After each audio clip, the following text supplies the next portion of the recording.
Sex Talk with Erica Miley. 'Cause sexuality is tough. And okay, sex just isn't good enough. No. Sex Talk with Erica Miley. Hey, folks. Welcome to Sex Talk with Erica Miley. Erica Miley here. I'm going to try my best to contain myself in this episode, but it's going to be hard. I'm just saying. I have like the guest that I have been shooting for probably so far since I started this podcast more than 80 episodes ago. I want to welcome Dr. Emily Nagoski to this show. I am such a fan. This is the writer of Come As You Are, folks. I have said this book on this podcast probably at least 100 different times. Welcome. Thank you for being here. I am so delighted to talk to you. We are going to get in deep today, y'all. I mean, just be ready. We're going to teach you how to like care for yourself in 2020 with an election looming. We're going to talk about how sex and context is important. Be ready. This is going to be a deep one. So before we started recording, I was telling you, I work a lot with female identified folks, and your work around sex and context informs how I work a whole lot. You've been writing, you've been researching, now podcasting. How does context matter for female identified folks now? What are your thoughts now? Well, the basics of how context influences sexual functioning is the best analogy I can use is tickling. I know tickling isn't everybody's favorite, but if you're in like a playful, flirty, sexy, already turned on and doing stuff situation with your partner and they tickle you, even if tickling isn't your favorite, that could still feel playful and pleasurable and good and lead to other things. But if that exact same partner whom you love and trust tries to tickle you while you're pissed off at them, that same sensation feels completely different. You, instead of being fun and leading to further things, and you slightly want to punch them in the face a little bit. That's right. Slightly. More than slightly. Yeah. So, and that's happening because the way your emotional brain is responding to sensation changes depending on the emotional context. It's both the sort of like internal mental state and the external circumstances, creating very broadly a sense of safety or a sense of threat. When your brain is in a state that interprets the world as a safe, fun, sexy, pleasurable place, it will interpret almost any sensation as pleasurable, something to be approached with curiosity and explored further. Whereas if your brain feels threatened or unsafe in any way, your brain is more likely to interpret any sensation as something to be avoided, as a potential threat, even things that in a different context, it might have interpreted as something to be approached with curiosity. Spanking is the same thing. In the middle of the hot and heavy things, with consent and communication, if your partner swats your ass, that can feel really fun and good and add to the pleasurable experience. Feels like a party. Yeah, exactly. But if you're in the middle of like changing the baby's diaper when you're in a hurry to get to work that morning and your partner swats your ass, maybe not so much. Yeah, it might startle you or frustrate or annoy you. I literally had this question. I was at a conference at lunchtime, where there's like 12 people sitting at a table eating lunch. And the woman sitting next to me, we had been talking about context, and she was like, could you please tell my husband that story? Because just this morning I was changing the baby's diaper and he patted my butt and said, hey, do you want to have sex tonight? And I was up to my wrists in baby poop. And the answer to that question, if I am up to my wrists in baby poop, is always no. Yeah. It's absolutely. just always no. For most of us, childcare while it's happening is not sexy. Not the sexiest. No. No. And the thing is, there are so many other things he could have said or done in that moment that would increase the likelihood of having an enthusiastic yes to the suggestion of sex. And he just did everything to reduce the likelihood that she was going to be interested in sex. Fair, right? Like that broad picture is so important to understand that. And really, as I know, a lot of your work in Come As You Are was kind of the focus is female identified folks. But this, I think, applies in so many ways for so many people. Oh, absolutely. I do not think this is particularly different depending on what a person's gender is, this is a mammalian brain function. So far, I think the research indicates that for women, I don't know if it's for like female biological reasons or if it is just when people are gender socialized feminine, their brain learns to be more sensitive to context. Whereas, sort of like the masculine cultural process teaches the brain to be less sensitive to context and more sensitive to just like straightforward genital stimulation. I don't know why that difference might exist, but I do know that when I talk about context, it's really important for women to learn that it is 100% normal that in some contexts, if their partner like starts like kissing on their neck out of the blue and saying the certain special sexy something, sometimes that'll melt your knees. And in other contexts, like if you're frustrated or stressed out or overwhelmed or underslept or angry about the news, your partner can do the same sexy thing to your neck and say the same certain special sexy words. And your brain's just going to be like, no, no, Not today. Door is closed. That's not a dysfunction. You're not diseased. You're not broken. There's nothing wrong. That's just context doing its thing. Absolutely. Absolutely. I feel like this is the conversation I have with my clients. I mean, with friends and a lot of people that, your brain is built to protect you. Your amygdala is an amazing thing that has been primed to pay attention for threats to your life. Right. Bessel van der Kolk calls it the watchtower. Yes. Like you have this powerful thing that keeps you alive. It's not broken. So I just think that's beautiful. And you just mentioned the news. And I think we should jump right into talking about your new podcast, which welcome to the podcasting world. We're so happy to have you. So Feminism in 2020. Tell me about how science can help you reduce stress. I want to know all about it. Yeah. So we call the podcast the Feminist Survival Project 2020 because we have this very specific time-limited goal of helping feminists make it from now through the election in 2020. Like, how are we going to get through it? It's going to be a shit show. Talk about contexts that make your brain feel unsafe and threatened. Like, there's going to be daily news that enrages you. And part of your context is whether you feel overall safe. It's not just your personal relationships, but the larger cultural context that's constantly telling you that, your body doesn't really belong to you. It belongs in the public domain for men to buy and sell. That's not a context that's like super erotic. I think that there's like these smaller pieces too. And then I think many female identified folks are not necessarily, they're experiencing them, but maybe not necessarily knowing that, oh, this is actually part of that threat system. This is that my small experiences during the day are part of this as well. A lot of women I know, when I talk about this stuff, they feel like there's something wrong with them or they're broken if something beyond their control interferes. And my dog is getting up. Sorry if you can hear that noise. Hi, puppy. Her name is Thunder. She's very sweet. Aww. So women feel worried that they're broken if, like, the news residually interferes with their ability to experience sexual pleasure and arousal. No, my own personal experience since the 2016 election is that my threat system is sort of constantly online. I feel constantly under threat because I know that my basic bodily autonomy, my rights as protected by law, are being eroded a little more every day. So the mechanism in your brain that governs sexual response, it's called the dual control mechanism. And there's a sexual accelerator that responds to all the sex-related information, and it sends the turn on signal.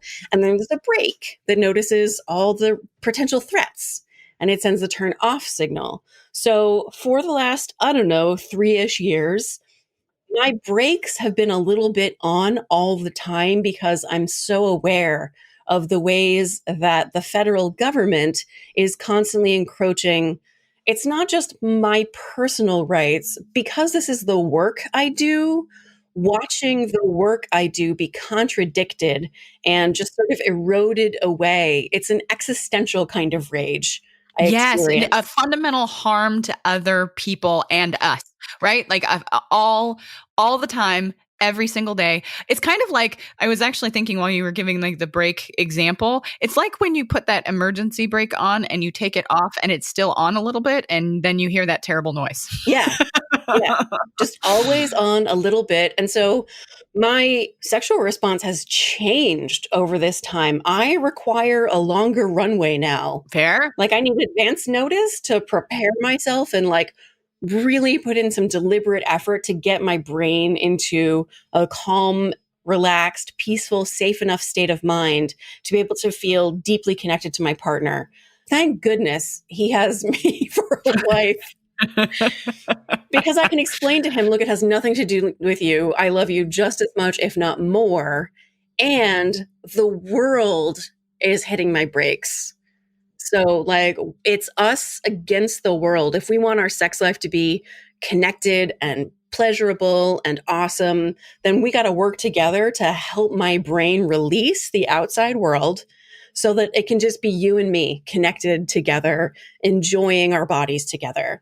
And it takes effort. If I didn't know the things I know about context, I'd be really worried that there was something permanently broken with me. And I know, fingers crossed, by November 2020, like something's going to release from my brakes and my sex life will just be like right back. Because yes. At the very least, fingers crossed. Well, we're going to keep saying that again and again, that we'll have some relief. We'll have some maybe even barriers in place. Checks and balances as our government was supposed to have since from the very, very beginning. And I mean, we've kind of delved right knee deep into our kind of politics in this, but I think we would be remiss without acknowledging this huge cloud that exists in our lives every single day. Yes. And my own therapist informs me that my reaction to political stuff is more intense and more personal than it is for a lot of people. Part of that is because of the work I do, that when I see these policy changes being implemented, when I see the federal government encroaching on women's reproductive rights and women's basic bodily autonomy, that's my work. That is my sense of purpose and meaning that they are eroding. So I take it more personally than most people do. Absolutely. It also happens to be the case, unfortunately, that the particular psychological profile of the president is really reminiscent of my destructive father's psychological profile, sort of like narcissistic asshole kind of feature of it. So in addition to the like existential... That's in the DSM, y'all. Asshole. That is in the DSM. I'm kidding. Just like controlling, gaslighting dickhead. So I constantly feel like the federal government is being run by my father, and that activates a bunch of like old childhood shit that I've been in therapy for a long time to try and undo. So in a way, like I've tried to reframe it as like what a gift it is to give me this opportunity to like dwell in that space and learn how to survive, use different strategies for tolerating being gaslit every day of my life, being condescended to and being treated like subhuman. What a great learning opportunity this is for me. I mean, like it's teaching you how to use your internal skills, mindfulness. But that's the thing. Like, I think that the story you were telling right now, it is reminiscent for me, for ex-boyfriends. It is reminiscent for many people out there of parent figures, of relationships, in their life. Toxic people. Yes, absolutely, in their lives. And it is that reminder all the time. And I think that's even that zooming out you and I were talking about before we got started about how does context matter, and it matters huge right now. Huge. Yeah. And there's a sort of like meta context too, that I have worked so hard for so many years to unlearn the patterns that I taught myself as a child to survive in that family.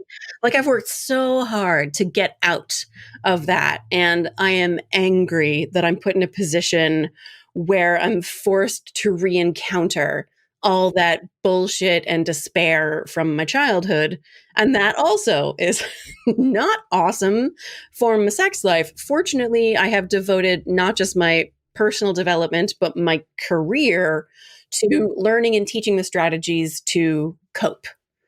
And if I didn't have it literally as my job, I'm not sure I'd have adequate skills to deal with it. And again, as my therapist reminds me, I experience it more intensely than a lot of people do because of the combination of professional and personal history. So if it can work for me, I kind of feel like it can work for just about anybody. I would absolutely, completely agree. Absolutely agree. So, I mean, you're talking about your therapist because, I mean, to me, Because of course I'm in therapy. exactly. Therapy for everyone, everybody. I want to just like hand out business cards for everyone all the time, not just for myself, but for other therapists out there. It is necessary. It is, I mean, we were talking a little bit about what feminist informed care for people generally might mean. And I think that that's connected to what you were talking about, how science can reduce stress. So like, how do you feel like maybe therapy and like that kind of feminist umbrella has been able to help you reduce stress overall?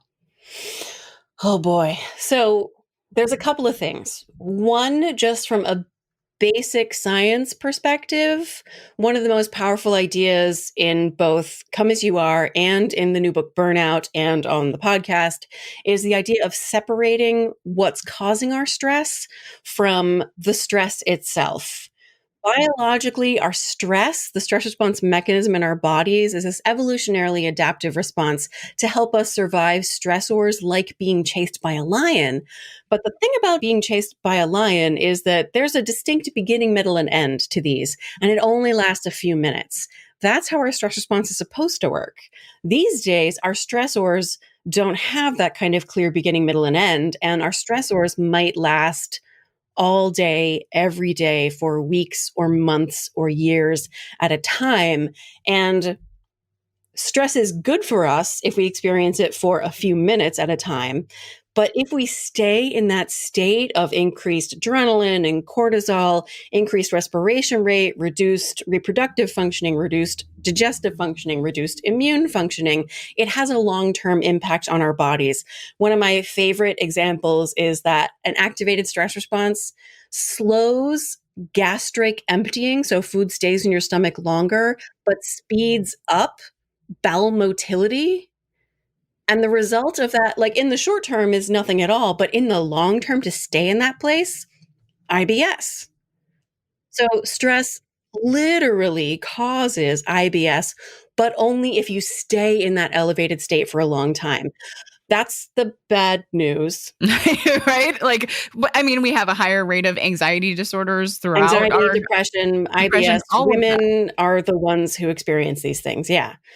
Absolutely. Sleep disorders, yes. Mm. The good news, the flip side of it is that because the process of dealing with our stressors is separate from the process of dealing with our stress, we can complete the stress response cycle. We can shift our bodies into a feeling of safety and calm and peace, even while the stressors are still there. So even while we're surviving in the midst of, the white supremacist, cis, heteropatriarchal, rapidly exploitative post-industrial capitalism, we can still care for our bodies in a way that grants them access to a feeling of peace and safety so that we can heal and stay well enough to continue engaging in the behaviors that deal with the stressors, which alas are separate from the behaviors that deal with the stress itself.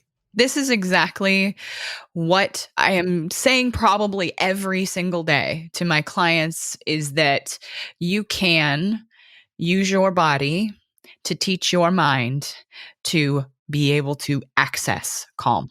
This was news for my sister. I have an identical twin sister named Amelia.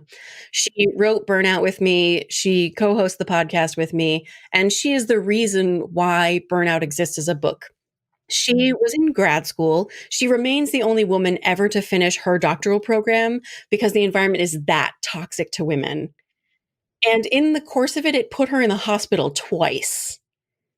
And the first time she was in the hospital, imagine seeing your identical twin in a hospital gown, crying in so much pain. She literally thought she was going to die. They kept her in the hospital 4 days. Her white blood cell count was through the roof. They wouldn't let her out. They couldn't find a diagnosis. And ultimately they were just like, well, it's just stress. Go home and relax. Thank you, medical community. We appreciate that. We appreciate that. Thanks. Exactly. Like so helpful. So helpful. So her twin sister is a health educator. So I'm like bringing her papers and books and journal articles about I'm sure you are sounding the alarm. Like, yeah, I show my love through evidence-based science. I love you. Here's the research. Yes. That is, you are speaking my love language right now, Emily. Exactly. Yes. Here's peer-reviewed science.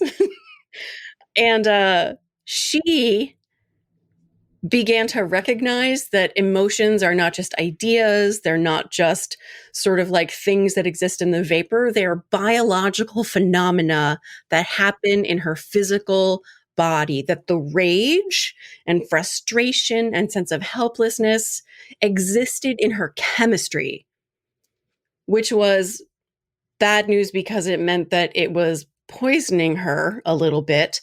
Grad school was poisoning her. Yeah. I mean, in a pretty explicit way. But it was good news because it meant she could harness the power of her biology to be able to purge the toxin, to move her body to a place of safety and calm so that she could be well enough to finish her degree. So, like, we started writing lists of what are the evidence-based strategies you can do to purge your rage. Physical activity is first on the list, obviously, because when you're being chased by a lion, what do? You run. So when you're stressed out by white supremacist, cis heteropatriarchal, rapidly exploitative post-industrial capitalism, what do? You run. Even though there is nowhere you can literally run to that will let you escape this stressor, your body doesn't know that. All your body knows is that if you move it, it will eventually go, I'm safe now. Exactly. So people who have experienced the sort of like runner's high, I'm a natural exerciser. I know for sure, no matter how much I'm like, I just don't want to put on my shoes. If I do put on my shoes, if I get on my bike or get on the road, I know that in 20 to 40 minutes, my body's going to go whoosh. And the stress I took with me is just going to like drop away. And I'm going to feel like the sun is shining brighter and I'll be calmer and more peaceful and feel one with the universe. My identical twin sister, raised in the same household, has literally never in her life experienced that. She is not a natural exerciser. And unfortunately, when you look at the research on like how to help people who aren't natural exercisers, who have pain, who have injury, who have illness, or for whatever reason just aren't going to exercise, unfortunately, most of that research just says, find a way to love exercise. And I find that unacceptable. So we found a bunch more strategies. The one Amelia used that really changed everything, because she was already exercising 6 days a week on the elliptical machine in the gym because she's a good girl who does what she's told. And everybody said exercise is good for you. So she was doing it, but she wasn't getting the stress complete. She would, spend the time on the elliptical machine and watch TV or listen to an audiobook or something. And when she got done, she'd feel hot and sweaty and tired, but not better. So she started incorporating imagination into her process. Specifically, she would imagine. So the reason this works, I will say, is we all know that the imagination can activate a stress response. Like if you just sit there and start thinking about the things that stress you out, your physiology will change. Your heart will beat faster. Your blood pressure will go up. Your digestive system will start to churn. We know that imagination can activate a stress response cycle. Good news, that means it can also complete a stress response cycle. So she would get on the elliptical machine and imagine herself as Godzilla stomping on the state land grant institution where she was trying to get her degree, the bursar's office and the parking lot. And by the time she got to the end of that workout, she wasn't just hot, sweaty, and tired. She felt elated and ready to conquer. She got to the end of a stress response cycle. She's using like a mindfulness, cognitive diffusion skills. Like that is exactly what she is doing. Exactly. And it was so powerful for her to know that her brain and her body could interact in this way to like heal her body. And it changed her relationship with both her imagination and her thoughts and with her body itself. More like, oh, my body physically exists and is real and is part of my existence as a human. Hooray! Yay! Quick break from the action, folks. Action. I just want to tell you about my Patreon. Every week, I bring you guests and seriously, lots of sex nerdery. Help me keep doing that by becoming a supporter. What do you get in return? Cool perks. For real. I am going to be doing shout outs, stickers, a bunch of stuff. So check it out at ericamiley.com/Patreon. That's ERIKAMILEY.com/Patreon. I hope to see you and see more of you by becoming a Patreon. Thanks, guys. This is something that I actually do something very, very similar when I run, because I am like you. I am a natural exerciser. I have been since I was very young. I enjoy it. I find peace. I can access peace faster. But I actually, in this state of the world today, have struggled myself to find that peace and have to get there. And I have to do a lot of things while I run to get there. And one of the things I do is very similar. I actually picture darkness all over me, and I picture it melting away with every stride of my run. It is essentially a very similar way to do it, but it is the same. It is ending the circuit. Yeah, circus, that works too. Yeah. But it completes that circuit exactly how you were talking about. Yeah, you get all the way to the end of it. And if moving your body is not for you, you can literally do this like lying in your bed, viscerally imagining like beating the shit out of whatever it is that like you can't in real life beat the shit out of people, but you can, like, if you're imagining it in a way that makes your jaw go tense and your hands clench and your heart beat faster, and you just viscerally imagine it and you let your muscles shake and shudder, you will eventually, your body will tell you, you did it. You made it to the end. You defeated your foe. You have conquered and are ready to take on the next thing. You complete the stress response cycle. I think it's absolutely wonderful. And here's the nerd in me. I'd love to know if video games do the same thing. They can, but they don't always. It's sort of like TV and stories and movies. Sometimes we watch movies or read books or play games as a way to numb out. There's sort of like 3 pain kinds of interventions. There's getting rid of the thing that's causing the injury. There's healing the existing injury, and things that complete the stress response cycle heal the injury. And then there's pain management strategies that just numb the pain enough for you to tolerate living with this injury long enough for it to heal. Sometimes engaging with storytelling, which is what playing video games is like you do it really viscerally and your body goes through something. Your heart beats faster and you experience a genuine sense of yes when you get to the win. That's right. When I play Breath of the Wild, that's what happens for me. Yeah. If your body is doing some work, then it's helping you to move through the cycle. If you are just numbly like going through it, and it's just a distraction so that you're not paying attention to the pain, then it's pain management. And I am in favor of that. Nobody needs to be a hero to their suffering. Right. Like sometimes you need like Pride and Prejudice that you've seen a million times. No one needs to be a hero to their suffering. Yes, I think that isn't. I'm not a fan of martyrdom. Exactly. Right. That's something that I am often talking to my folks about is like, yo, you don't have to like lay down at the altar of your own pain. Like, you don't have to do that. It's not something that there is no imperative that says you have to be a shitty roommate to yourself on the inside. So the big umbrella, like I think that you're tackling in this new podcast, like what wellness really is. We've already started talking about like how to care for yourself, but like when you're kind of tackling it from the feminism lens, like what is wellness and what do you want your listeners to know? For us, the definition of wellness is that wellness is not a state of mind. It is not a state of being. We are not aiming for a state of Gwyneth Paltrow-like peace and perfection. Wellness is a state of action. It is your body having the freedom to move through the cycles of stress into peace and back into stress and back into peace and all the other cycles and oscillations that are innate to our million bodies, like into active attention focus and back into rest and into focus and attention and back into rest. That's both sort of cognitively in the way we pay attention, and it's also from wake to sleep to wake to sleep. It's built into our bodies to oscillate through those cycles from connection to autonomy and back to connection and back to autonomy. We are not built to be fully autonomous. We're also not built to be connected all the time to other people. Connection is the one that gets short shrift in our culture because of the whole like lone cowboy. We're all supposed to all develop from total dependence in infancy to total autonomy in adulthood.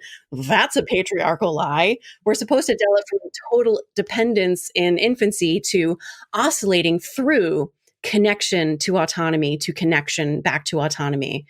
So wellness is when we have the freedom to allow our bodies to move through the cycle. Some of us are more free than others for a wide range of reasons. But the more we notice that our body's needs are bumping up against cultural narratives that prevent us from being able to move through the natural rhythms of our bodies, the more we can know that our sense of well-being or sense of lack of well-being is not coming from anything wrong with our bodies, but from a dysfunctional environment that's an obstacle between us and meeting our body's needs. And the biggest obstacle is a thing in the book, we call it human giver syndrome. Say more about that. Oh, boy, will I. We take the language from a very dark but short book by the moral philosopher Kate Manne. It's called Down Girl, The Logic of Misogyny. In it, she postulates a world where there are two types of humans. There are human beings who have a moral obligation to be their full humanity, hence the name, human being. And they should be as competitive, acquisitive, and entitled as it takes to maximize their full humanity. And then there are the human givers who have a moral obligation to give their full humanity, their time, their attention, their patience, their smiles, their bodies, their hopes and dreams, their lives sacrificed on the altar of other people's comfort and convenience. Did she write my diary? Like, I feel like I'm a little uncomfortable. Yeah, I feel a little personally attacked right there. Yeah, a little attacked. That's how I felt. So this was an incredibly important idea for us. And we formulated a version of this that we call human giver syndrome, which is when the culture expects a human giver to be, here's the list. Here are our moral obligations: to be pretty, happy, yet calm, generous, and attentive to the needs of others, which means that if we are ever attentive to our own needs, we are wasting time and energy trying to meet our own needs. We are betraying our moral obligation to give to others. And because it's our moral obligation, if we fall short in any way, by, for example, taking time to meet our own basic biological needs, then we deserve to be punished. Again, I feel attacked. Right? Here's the worst part, though. If there isn't someone around to punish us, we'll just go ahead and beat the shit out of ourselves. Yep, easily can happen within our own minds. Absolutely. So we frame this as the mad woman in the attic. At some point in our lives, I was about 11, somewhere between 9 and 11, and Amelia was between 5 and 6. When she first had an explicit sense that there was a gap between who she really was and who the world expected her to be. And in this gap, we all grow a psychological defense that we call the mad woman in the attic, this crazy, mean voice in our head that either is ragey about the injustice of a world that expects these bullshit things from us, or is ragey and critical of us for failing to meet the standard. And those are the only two choices. So we have this madwoman in our head. And I know a lot of the sort of mainstream advice around self-criticism is to just quiet that voice, turn off that voice, replace it with positive affirmations. And those things can work for people who don't have a particularly strong history of abuse, neglect, or trauma. But for folks who do, their brains actually respond to self-compassion interventions, for example, with a sense of threat. Their brains perceive self-compassion as a threat. So we do not recommend your basic self-compassion interventions for folks with significant histories of trauma, abuse, or neglect. Instead, we use this idea of the madwoman in the attic to separate that mean voice. It's for me, my mean voice, my mad woman is Te Kā, the lava monster from Moana. Oh, yes. When I saw Moana in theater, Yes. and I saw this like mean cat, right? And as soon as I saw it, I was like, it's me. Whoa. Yep. And I didn't even know at the time I'm about to spoil the shit out of Moana. Oh, well, be ready. Folks, it has been out a while. Come on. Yeah. And Disney Plus is here, so go watch it. Yeah.